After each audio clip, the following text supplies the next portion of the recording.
안녕하세요. 수아입니다. 이번 시간은 스님 어차피 죽을 바에. 이 글은 2005년도에 저희 스승이셨던 손처사님께서 쓰셨던 글입니다. 그분께서 그 당시 나무아미타불 카페에 올려서 엄청난 인기를 끌었던 글입니다. 큰 반향을 불러일으켰던 조금은 충격적인 그런 내용입니다. 그때 저도 이런 처사도인이 우리나라에 계시다고 굉장히 흥미로웠어요. 저는 도인하면 다 스님들만 도인인 줄 알았었거든요. 그래서 저도 충격을 받았고 '내가 이분을 좀 만나 뵈야겠다.' 이제 그런 생각을 하게 됐고, 그래서 제자가 돼서 공부하게 된 계기가 되는 히트작이라고 볼 수 있습니다. 처사도인으로 명성을 얻게 된 그런 작품이죠. 그럼 지금부터 손처사님의 글을 소개하겠습니다. 몇 년 전 어느 소도시에서의 일이다.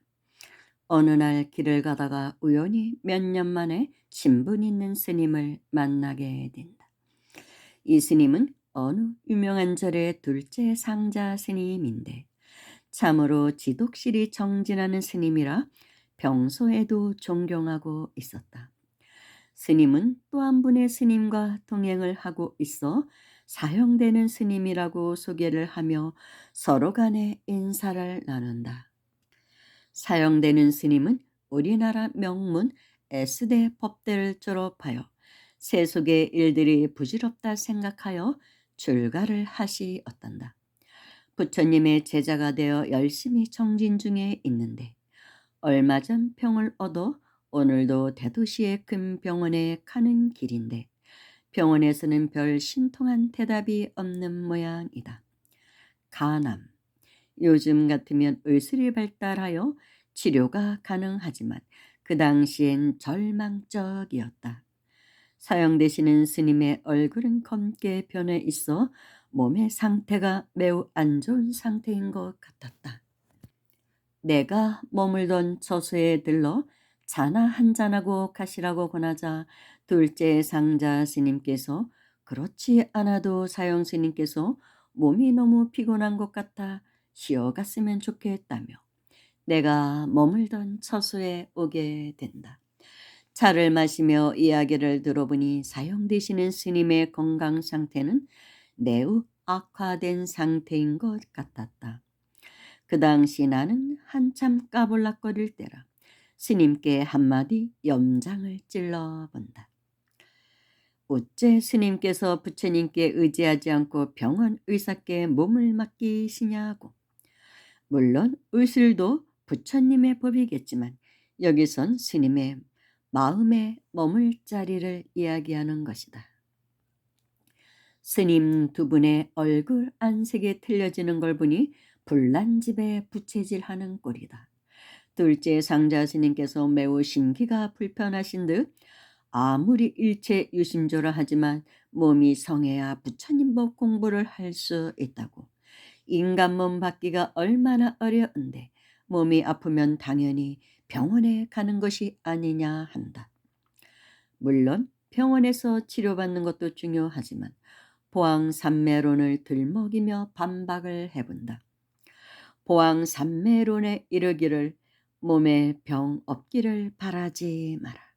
몸에 병이 없으면 탐욕이 생기기 쉽나니 그래서 성인이 말씀하시되 병구로서 양약을 삼으라 하셨는데 스님께서는 이 아픈 몸을 공부로 삼지 않고 몸에 대한 탐욕을 부리시다니 앞날이 훤하다고. 드디어 스님들께서 성질 나셨는감? 앞날이 훤하다니 스님께 못할 소리가 없네. 자리를 박차고 일어선다.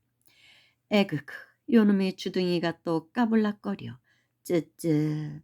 자리를 일어서 나가려는 스님 뒷모습에 또 염장을 찔러본다. 그 썩어 빠질 몸 그리 아까우면 명문대를 나와 판검사나 할 일이지. 뭐 한다고 머리를 깎았습니까? 스님 행세가 보기 좋았던 모양입니다 그려. 아니면 신도들 머리 숙여 굽신거린 게 아래만 보이고 하늘은 보이지 않는 건가요? 출세간, 돌을 닦는 사람이 세간에서 벗어난다 함은 세상 밖에 도가 있다고 생각하여 세상을 떠나 조용히 깊은 산 깊은 계곡, 그 간 골짜기 속에 들어가서 사회적 교제를 아주 끊고 목석같이 사는 것이 아니질 않습니까? 출세의 길은 일체의 세상 가운데 있으며 세상에 있되 세속에 빠지지 아니함을 이르는 말이 아닙니까?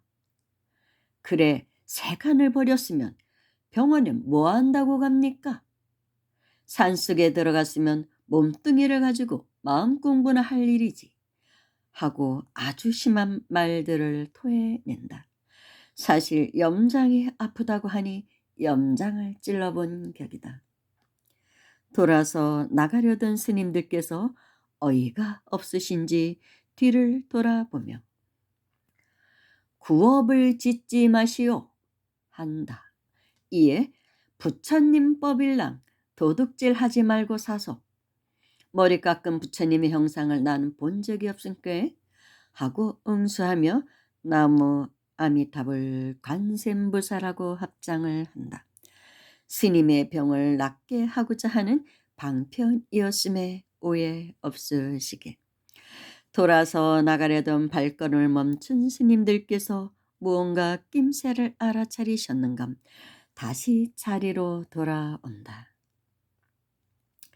무언가 꿍꿍이가 있을 것이라고 생각을 하신 것 같다.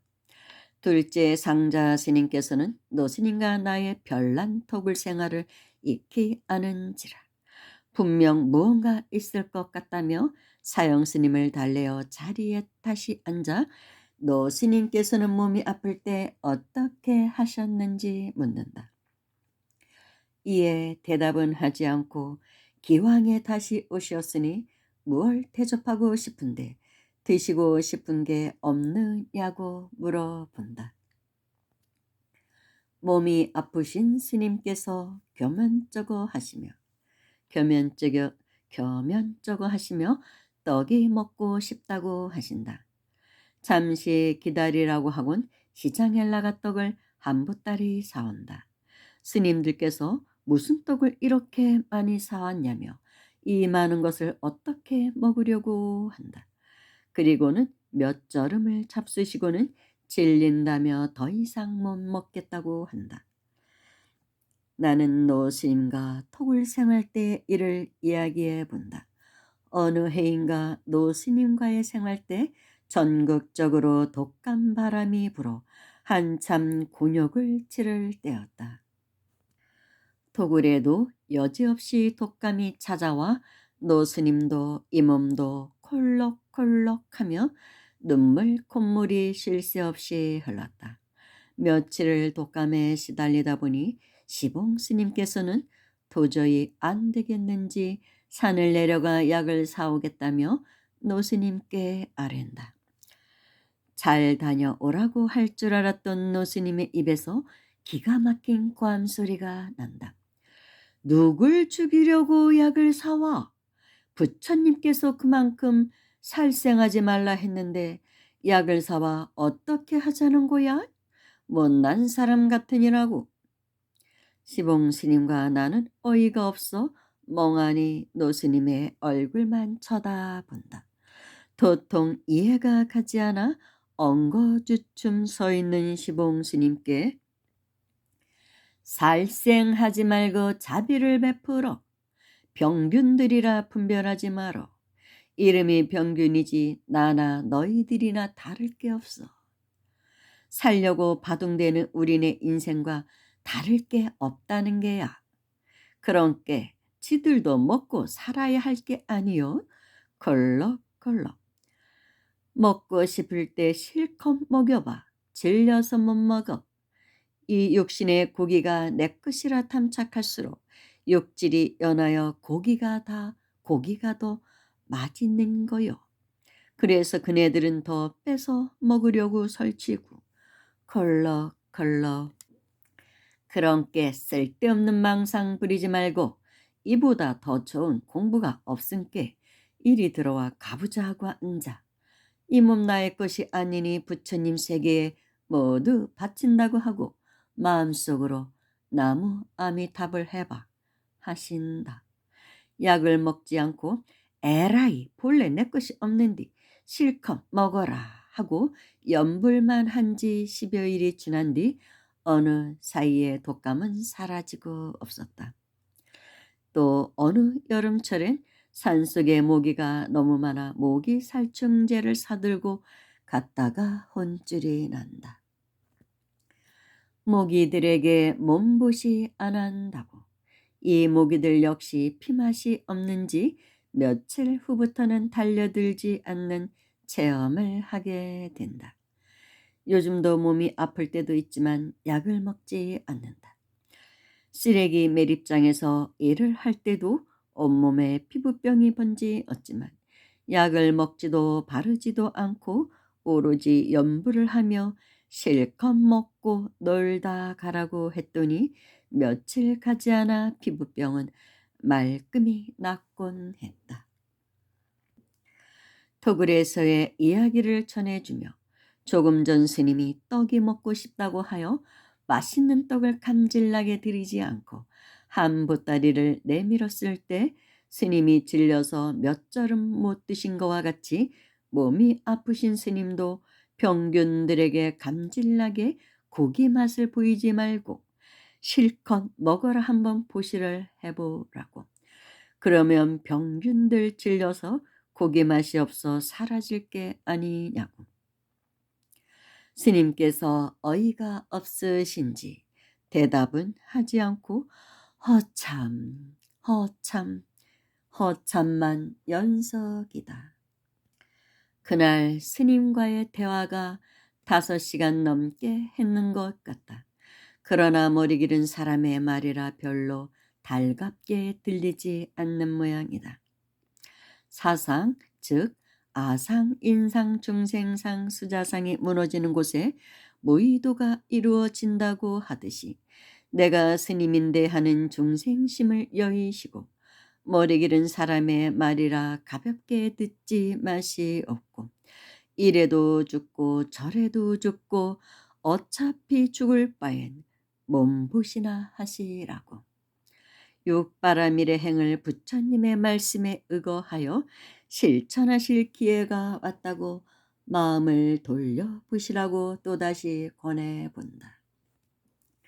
새벽의 별은 오래전 과거새도 있었고 어제도 있었고 오늘도 있고 내일도 있을 것입니다.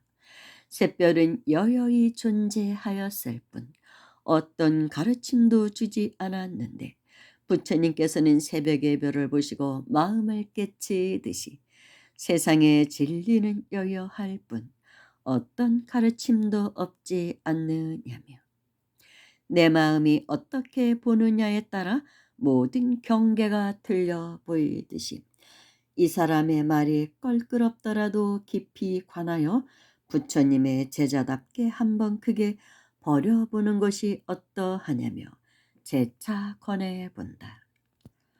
육바라밀, 수행자가 부처를 이루는 6가지 행복, 6가지 행복.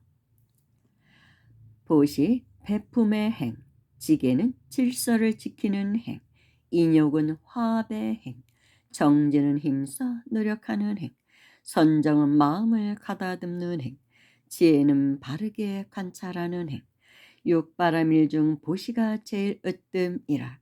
이제 스님이 입고 있는 육신을 맛있다고 먹으려고 온 중생들에게 베푸시라고.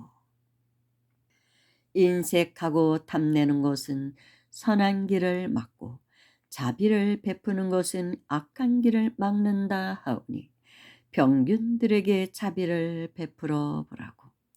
육신의 나의 것이라 담착할수록 병균들은 더더욱 자기네 것이라 설치며 스님의 육신의 감뿐만 아니라 온몸 전체를 멸하고 마는 것이니 병균들에게 스님의 마지막 가진 육신을 훌을 털어버리라고.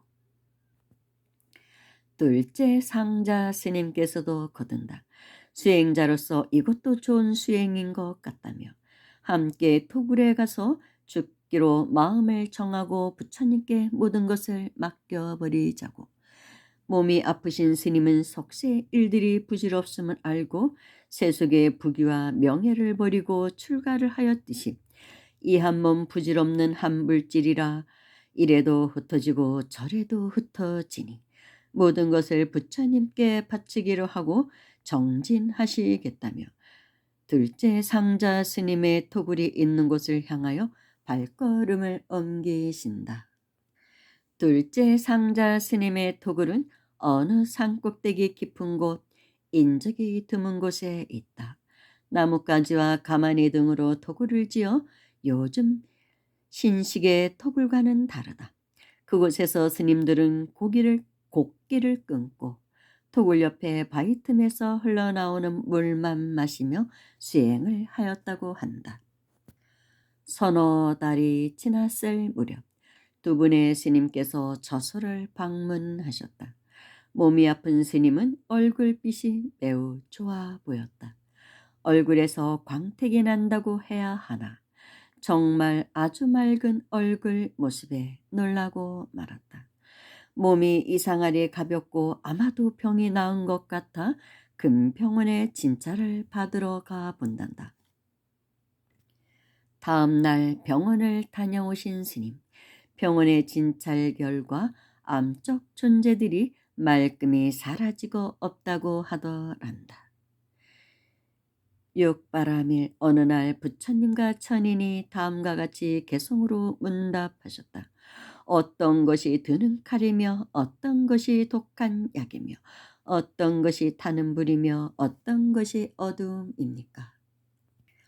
악한 말이 드는 칼이요 탐하는 마음이 독한 약이요 성내는 마음이 타는 불이요 무명이 가장 어두우니라.